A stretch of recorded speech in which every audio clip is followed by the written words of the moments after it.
Welcome, welcome, welcome into another day and another lesson in a course in miracles. Today we're on lesson 136. Sickness is a defense against the truth. Yesterday we were on lesson 135. If I defend myself, I am attacked. So before we get into this lesson, sickness is a defense against the truth. Let's just close the eyes or settle the gaze a few inches in front of you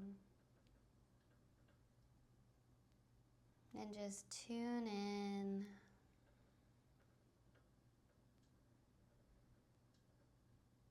Going to a place deep within your mind or within your heart where everything else becomes still.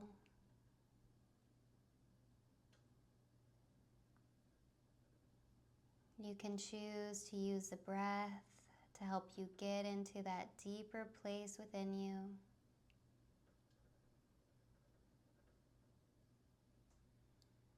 Or perhaps you're finding after this time, all these times of practice, that you can just step into that space.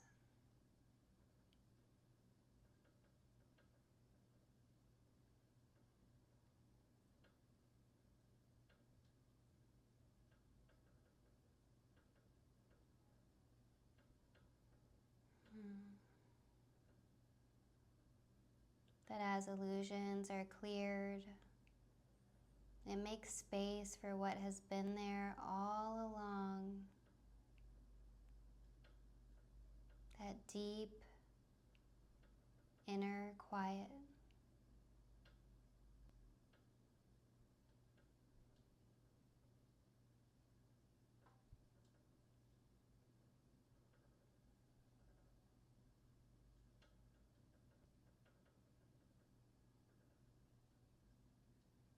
We'll spend about 30 more seconds here.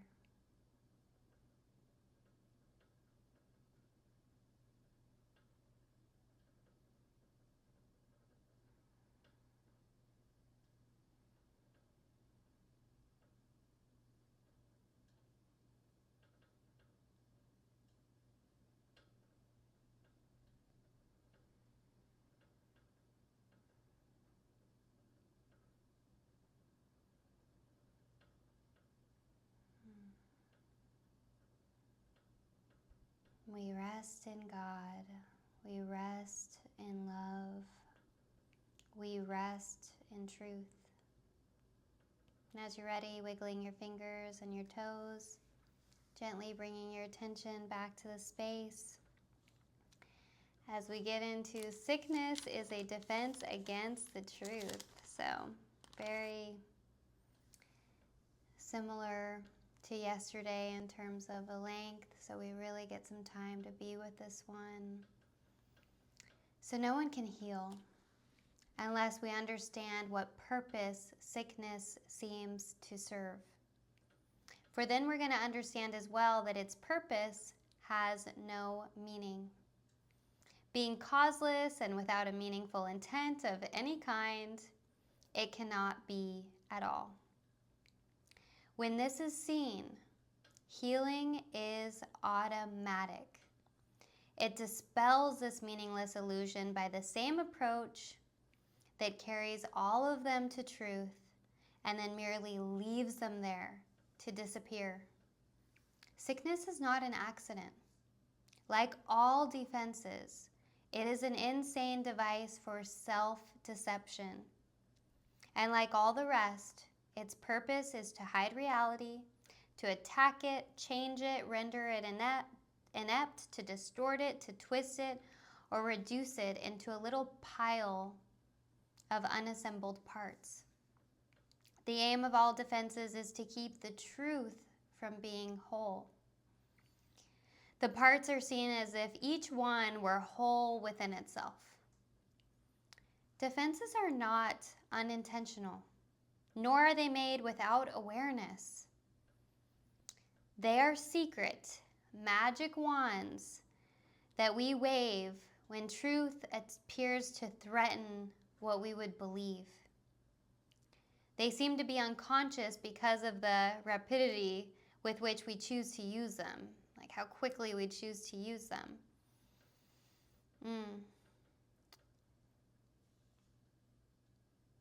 In that second, even less, in which the choice is made, we recognize exactly what we would attempt to do, and then proceed to think that it is done.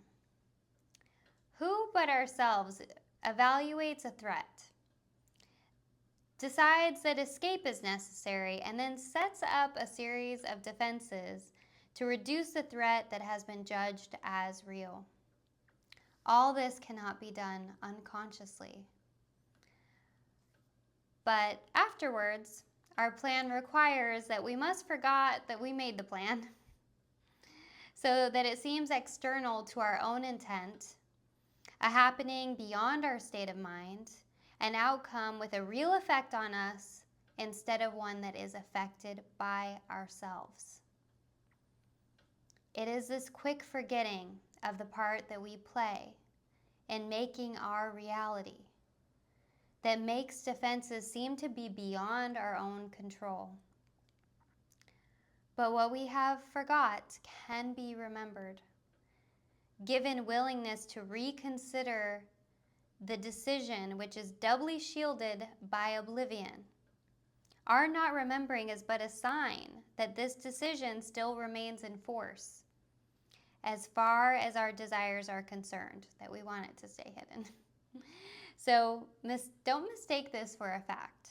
Defenses must make facts unrecognizable. They aim at doing this, and this is what defenses do. Every defense takes fragments of the whole, assembles them, without regard to all their true relationships, and thus constructs illusions of a whole that is not there. It is this process that imposes threat and not whatever outcomes may result from it. When parts are wrested from the whole and then seen as separate and as wholes within themselves, they become symbols standing for attack upon the whole, successful in effect, and never to be seen as whole again. And yet, we've just forgotten that they stand but for our own decision of what should be real to take the place of what is real. Sickness is a decision. It is not a thing that happens to you, quite unsought, which makes you weak and brings you suffering. It is a choice that you make, a plan you lay. When for an instant truth arises in your own deluded mind and all your world appears to totter and prepare to fall, now are you sick, that truth may go away and threaten your establishments no more. How do you think that sickness can succeed in shielding you from truth? Because it proves that the body is not separate from you, and so you must be separate from the truth. You suffer pain because the body does, and in this pain you made one with the body.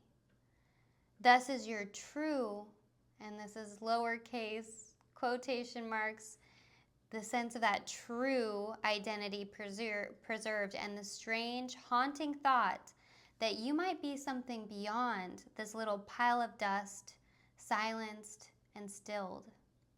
For see, this dust can make you suffer, twist your limbs and stop your heart, commanding you to die and cease to be.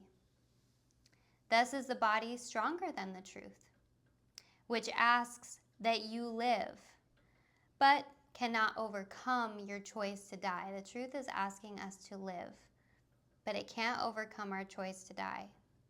And so the body is more powerful than everlasting life, heaven more frail than hell, and God's design for salvation of you is opposed by a choice that could be stronger than God's will.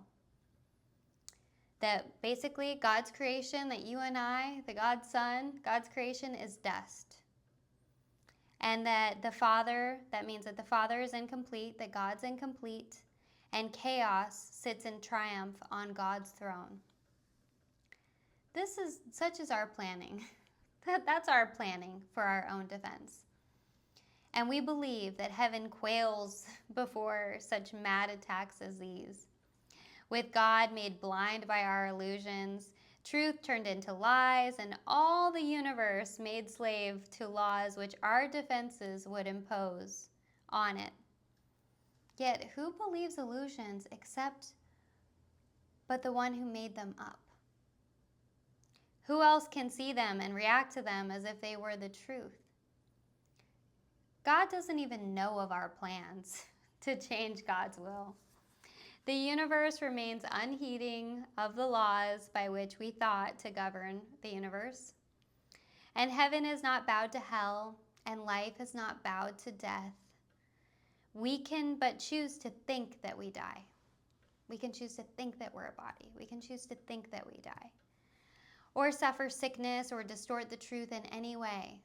What is created is apart from all of this. Defenses are plans to defeat what cannot be attacked.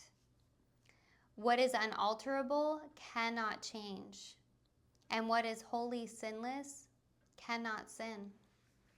Such is the simple truth. It does not make appeal to might nor triumph. It does not command obedience, nor seek to prove how pitiful and futile our attempts to plan defenses that would alter it. Right? So it doesn't need to condescend us for how pitiful and futile our defenses are. Truth merely wants to give you happiness. For such is its purpose. That's what the truth's purpose is. Perhaps it sighs a little when you throw away its gifts, and yet it knows with perfect certainty that what God wills for you must be received. It is this fact that demonstrates that time is an illusion, for time lets you think that what God has given you is not the truth right now, as it must be. It must be the truth right now. The thoughts of God are quite apart from time. We are thoughts of God, right? We are quite apart from time, for time is another meaningless defense that we made against the truth. Yet what God wills is here, and you remain as God created you. Truth has a power that is far beyond defense, for no illusions can remain where truth has been allowed to enter. And it comes to any mind that would lay down its arms and cease to play with folly. The truth can be found at any time. Today, if you will choose to practice giving welcome to the truth. And this is our aim today. And we will give a quarter of an hour twice to ask the truth to come to us and set us free. And truth will come, for the truth has never been apart from us. It merely waits for just this invitation which we give today. We introduce it with a healing prayer to help us rise above defensiveness and let the truth be as it always has been. Sickness is a defense against the truth. I will accept the truth of what I am and let my mind be wholly healed today. Healing will flash across your open mind as peace and truth arise to take the place of war and vain imaginings. There will be no dark corners that sickness can conceal and keep defended from the light of truth. There will be no dim figures from your dreams, nor their obscure and meaningless pursuits with double purposes that are insanely sought remaining in your mind. It will be healed of all the sickly wishes that it tried to authorize the body to obey. Now is the body healed because the source of sickness has been opened to relief. And you will recognize you practice well by this. The body should not feel at all. If you have been successful there will be no sense of feeling ill or feeling well, of pain or pleasure. No response at all is in the mind to what the body does. Its usefulness remains, and nothing more. Perhaps you do not realize that this removes the limits that you had placed upon the body by the purposes that you gave to it. As these purposes that we've gave to it are laid aside, the strength that the body has, the body has will always be enough to serve all truly useful purposes. I'm going to repeat that because I got a little tripped up.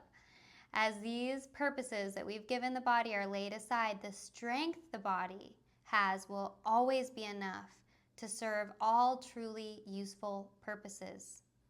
The body's health is fully guaranteed because it is not limited by time, by weather or fatigue, by food and drink or any laws that you made the body serve before. You need do nothing now to make it well, for sickness has become impossible. Yet this protection needs to be preserved by careful watching. If you let your mind harbor attack thoughts, yield to judgment, or make plans against uncertainties to come, you have again misplaced yourself and made a bodily identity which will attack the body, because when we're doing that, that's when our mind is sick. So again, this isn't even just talking about sickness. It's not talking about sickness of the body. It's talking about sickness of the mind. So give instant remedy should this occur by not allowing your defensiveness to hurt you any longer. Do not be confused about what must be healed, but tell yourself, I have forgotten what I really am, for I mistook my body for myself. Sickness is a defense against the truth, but I am not a body. My mind cannot attack, so I cannot be sick. Awesome. So we're going to get started on our 15 minutes. And what are we doing today? We are going to be inviting the truth to dawn upon our minds, right? So we're going to ask the truth to come to us and set us free. And the truth will come because it's never been apart from us. It's just waiting for this invitation, and we're going to give this invitation together with this healing prayer, and let healing, peace, and truth arise in our minds. So let's get started. And then the prayer you can repeat after me to yourself, or out loud, or however you want to do it. Sickness is a defense against the truth. I will accept the truth of what I am and let my mind be wholly healed today.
Whoa.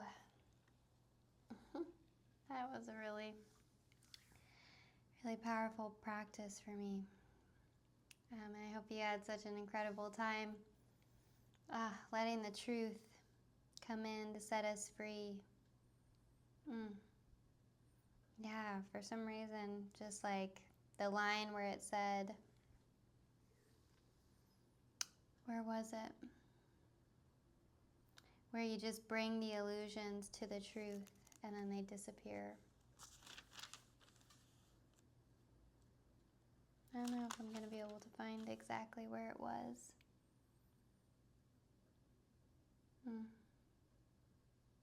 Who knows? But that idea, you bring it to the truth, and then it just disappears. And so yeah, it was so cool to have the experience of just like bringing these different illusions to the truth and just watching them disappear. And yeah, if you ever care to share in the comments about what your experience of the practice was, if there's any aha moments or experiences, or even, resistance. Gosh, seeing where the resistance is can teach us and show us so much as well. Much love, and I will look forward to joining with you tomorrow as we move into lesson 137. I look forward to joining with you again there. And wow, to think we are 136 days into this year together, and wow, I can't begin to share how much I've experienced, how much I've received, how much my life has changed since being on this process again this year, and just trusting the guidance to do so in this way and to do it with you, whoever you are joining with me on here. And it's especially a miracle if you're seeing this because this is at the very end of the video. So it's a real miracle. We get to be here right now together, and I'm so, so, so grateful. You are loved, you are loving, you are lovable.